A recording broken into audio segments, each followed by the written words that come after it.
Ала-Тоо 24 каналынын түз эфиринде жаңылыктардын топтому, студияда Амантур Төрөбаев. Саламатсыздарбы?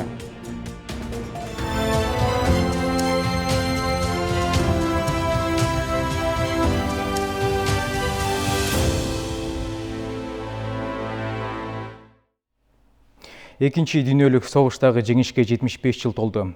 Жыл сайын 9 майда белгилөнүүчү маареке бул ирет коронавирус пандемиясына байланыштуу шаан шөкөтсүз өтүүдө. 8 майда батыш жана борбордук Европадагы бул датаны белгиледи. Жапырт иш-чаралар уюштурулган жок. Мамлекет лидерлери мемориалдык комплекстерге барып, согуштан абыт кеткендерди эскеришти. Мурдагы Советтер Союзунун курамына кирген бир катар өлкөлөр жеңиш үчүн 9 майды ар дайым белгилешет. Карантинге байланыштуу көп өлкөлөрдө майрамдык парад өткөн жок. Улуу ата мекендик согушка Кыргызстандан 360 миңден ашуун адам аттанган, алардын 114 миңден ашыгы кайтпай калган. 56 миңден көбү дайынсыз жоголгон. Орукта калган кыргызстандыктар фронтко өз ыктыяры менен каражаттарын жиберип турган.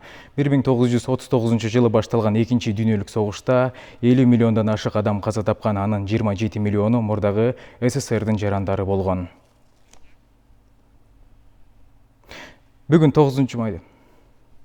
Бүгүн 9 майда Бишкек шаарындагы Жеңиш аянтында улуу ата мекендик согуштагы жеңиштин 75 жылдыгынын урматына митинг реквием өттү.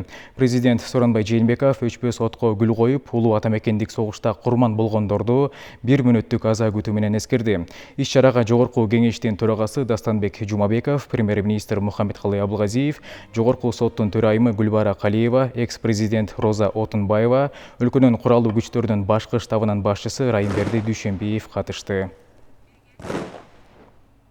Россиянын президенти Владимир Путин президент Сооронбай Жээнбековду жана жалпы Кыргызстандын элин улуу ата мекендик согуштагы жеңиштин 75 жылдыгы менен куттуктады. Россия жана Кыргызстан элдери фашисттик баскынчыларга каршы каармандык менен күрөшүп, келечек муундар үчүн жер жүзүндө тынчтыкты коргогондордун элесин ыйык тутуп, урматтап келишет. Ата-бабалардан мурас болуп келген достуктун жана өз ара жардамдашуунун даңктуу салттары мындан арыда кыргыз-орус мамилелеринин биримдик жана стратегиялык өнөктөштүк духунда өнүктүрүүнүн ишенимдүү негизги болуп кала берерине жана заманбап чакырыктарга, анын ичинде коронавирус пандемиясына каршы турууга жардам берерине бекем ишенем, деп белгиленет телеграммада. Президент Владимир Путин Кыргызстанда жашаган бардык ардагерлерге жана оруктун эмгекчилерине чын жүрөктөн ден соолук, бакубаттуулук жана узун өмүр каалаган. Казакстандын президенти Касым-Жомарт Токаев президент Сооронбай Жээнбековду жана Кыргызстандын элин улуу ата мекендик согуштагы жеңиштин 75 жылдыгы менен куттуктады. 1945 жылдын 9 майы элдердин тынчтык жана эркиндик үчүн фашисттик баскынчылык менен күрөшүндөгү ширелишкен биримдигин, бузулгус ынтымагынын жана каармандыгынын символу катары түбөлүктө тарыхта калчу ыйык дата болуп саналат. Өзгерт башынын жана жан чыдагыс азап тозоктун баасы менен майдан талааларында жана орукта жалпы жеңишти камсыз кылгандардын ысымдарын биз терең ыраазычылык жана сыймык менен эскерип келебиз.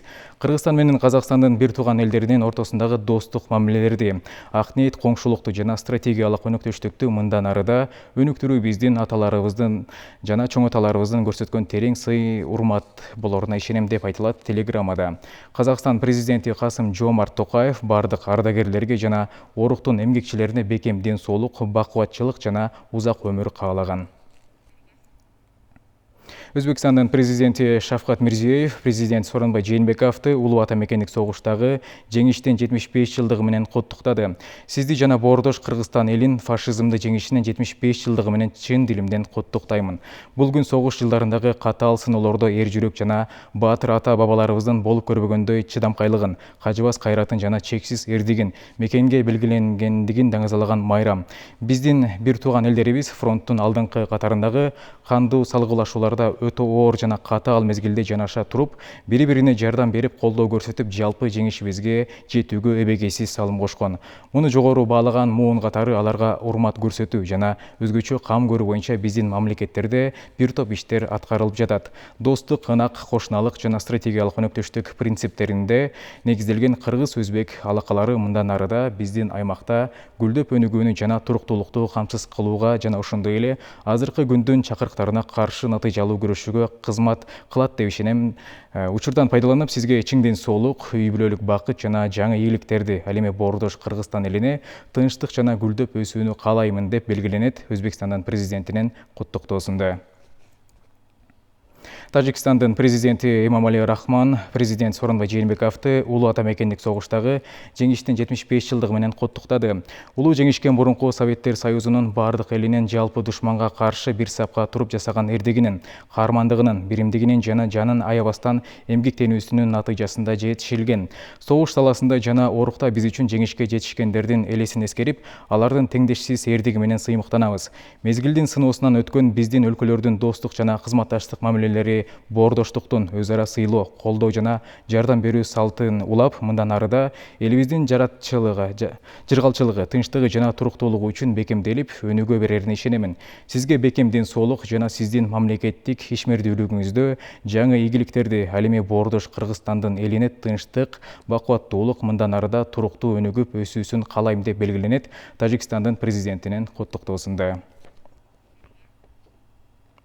Улуу ата мекендик согуштагы жеңиштин 75 жылдыгы менен Түркмөнстандын президенти Гурбангулуу Бердимухамедов президент Сооронбай Жээнбековду куттуктады. Жеңиш майрамы адамзатынын тынчтыкта, достукта жана боордоштукта, гуманизм менен жакшылыктын салтанатына болгон каалоосун чагылдырган улуу окуя. Бул даңктуу мааракени белгилеп жатып, айыгышкан салгылашууларда кайраттуулук жана эрдикти көрсөткөн биздин каармандарыбызды өзгөчө сыймыктануу менен эскерип, келечек муундардын бейпил жашоосу үчүн улуу жеңишти кураган оруктун эмгекчилерине ыраазычылык билдиребиз. Алардын эбегейсиз эрдиги, кылымдары бою өчпөйт жана дайым биздин эсибизде сакталат. Согуш жылдарынын катаал сыноолорунан өткөн элдерибиздин ортосундагы достуктун жана өзара түшүнүшүүнүн даңктуу салттары мындан арыда мамлекеттерибиздин ортосундагы ар тараптуу кызматташтыкты өнүктүрүүгө жана чыңдоого бекем негиз болуп берет деп ишенем. Бул маанилүү күндө сизге жана өлкөдөгү улуу ата мекендик согуштун ардагерлерине бекем ден соолук, бакубат жана узун өмүр, ал эми боордош кыргыз элине тынчтык, бакубаттуулук жана өсүп өнүгүүнү каалаймын деп айтылат Түркмөнстандын президентинин куттуктоосунда. Өлбүс полк онлайн жүрүшүндө катышууга 7000ден ашык анкета түштү. Бул туурасында мамлекеттик каттоо кызматы билдирди. 1945 чекит, СРС чекит Кейджи интернет ресурсу ири маалыматты агымын кабыл алууга жана бир канча саат бою Өлбүс полк онлайн жүрүшүн уюштуруу үчүн түзүлгөн. Келип түшкөн сүрөттөрдүн басымдуусу согуштун баатырларынын тарыхы менен коштолгон. Белгилей кетсек, онлайн жүрүшкө сүрөтү сакталбай калган ардагерлерди да катыштырса болот. Өлбүс полктун электрондук порталда бир эле күн турбайт. Ардагерлер тууралуу маалымат сайтта сакталып калат жана аны каалагандар каалаган убактысында көрө алат. Сайтка 11.000ден ашык интернет колдонуучу кирген. Өлбүс полк жүрүшүн онлайн өткөрүүгө КТРК өз салымын кошууда. Атайын уюштурулган сайтка келип түшкөн сүрөттөрдүн дээрлик бардыгы КТРКнын сайтынан жана Ала Тоо 24 каналынан түнкү саат 22:00 чейин мультиэкран аркылуу чагылдырылып турат.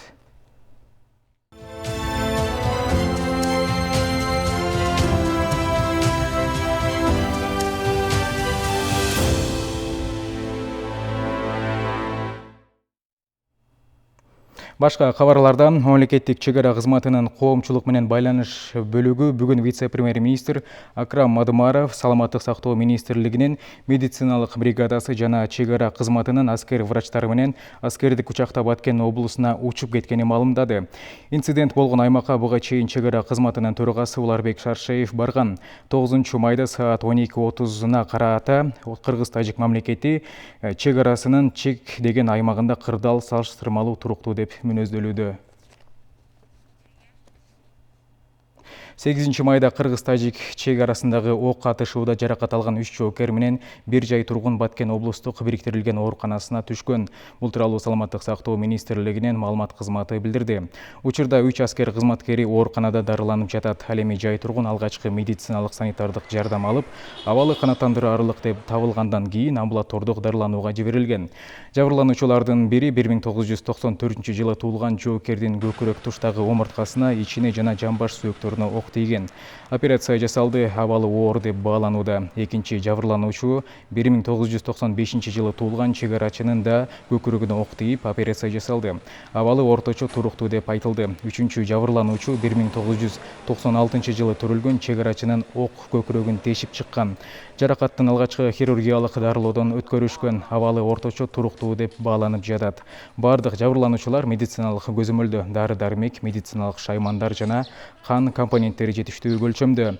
Ошондой эле Баткен ооруканасына Ош облустук ооруканасынан нейрохирург, таракалдык хирург жана реаниматологдон турган дарыгерлер тобу барды. Жаңылыктардын топтому мына ушулар болду. Биздин каналдан алыстабаңыздар.